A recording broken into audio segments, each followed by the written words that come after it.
আসসালামু আলাইকুম দর্শক বন্ধুরা, ডিজাইনটি করার জন্য আমরা 40 পিস লুপ কেটে নিয়েছি। 4 ইঞ্চি সাইজের দেখতে পাচ্ছেন।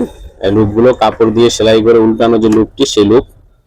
এরপর আমরা দুটো লম্বা কাপড় নিয়েছি নিচে নাট করার জন্য এবং 20 ইঞ্চি করে পেপার কেটে নিয়েছি। পেপারে রয়েছে মোট 20 ইঞ্চিতে 20টি কাটমার্ক রয়েছে 1 ইঞ্চি পরপর। এখন আমরা যেটা করব, লুপগুলো 1 ইঞ্চি পরপর বসিয়ে নিব।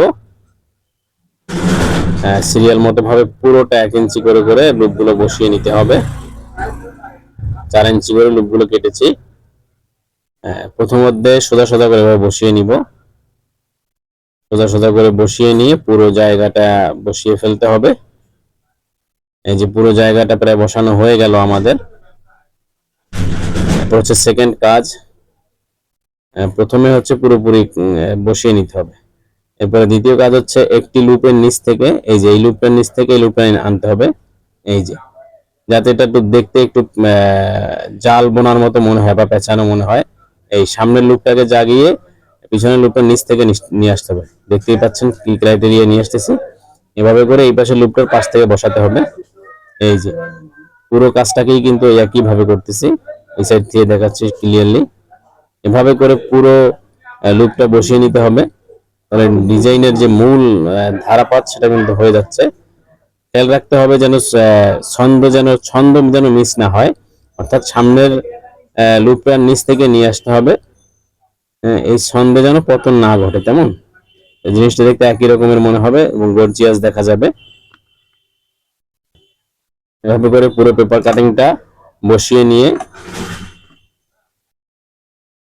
লুপগুলো অবশ্যই উল্টানোর সময় কাপড় বেশি রেখে উল্টাবেন, লুপগুলো টাইট হয়। অনেকগুলো লুপ হয় একদম নরম হয়, নরম করা যাবে না। যত বেশি কাপড় রাখবেন সেলাই দেওয়ার সময় তত বেশি টাইট হবে, ভিতরে যত বেশি কাপড় ঢুকবে টাইট হবে। তাহলে দিয়ে নিলাম, লুপের পেঁচানো লুপটা বানিয়ে নিলাম।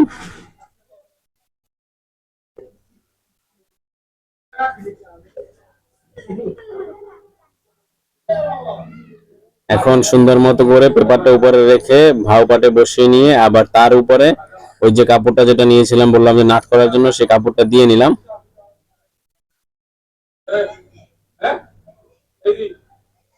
এখানে 1/2 ইঞ্চির ধরে সেলাই দিয়ে নিচ্ছি।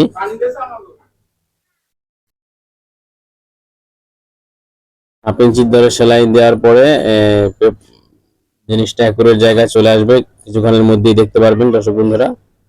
এই যে সুন্দর করে, হ্যাঁ, এটাকে নখ দিয়ে একটু বসে নিলে জিনিসটা বসবে।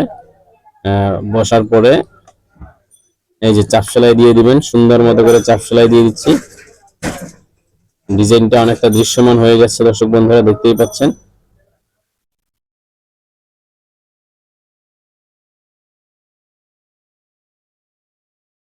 এখন যেটা করতে হবে সেটা হ্যাঁ, এই যে এইটাকে পেপারটাকে খুলে নিচ্ছি। এখন দেখুন দর্শক বন্ধুরা, ডিজাইনটা একদম দৃশ্যমান হলো। এখন যেটা করব, ভিতরে এই যে কাপড়টা রেখেছিলাম সেটা দিয়ে 1 ইঞ্চি পরিমাণ সেলাই দিব, 1/2 ইঞ্চি পরিমাণ সেলাই দিয়ে নিচ্ছি। তাহলে অনেকে এটা ওভারলক করে দেয়, ওভারলক কতটা কোয়ালিটি সম্পন্ন হয় না, সেজন্য আমরা কাপড় দিয়ে এভাবে ঢেকে দিলাম। এই যে তাহলে নাট হয়ে গেল। তো দর্শক বন্ধুরা, হয়ে গেল সুন্দর চমৎকার পেঁচানো লুপ দিয়ে হাতের ডিজাইনটি। দর্শক বন্ধুরা, ভিডিওটি ভালো লাগলে অবশ্যই লাইক কমেন্ট শেয়ার করবেন। ইউটিউব থেকে দেখলে সাবস্ক্রাইব করবেন এবং ফেসবুক থেকে দেখলে ফলো দিয়ে রাখবেন। ধন্যবাদ। আসসালামু আলাইকুম।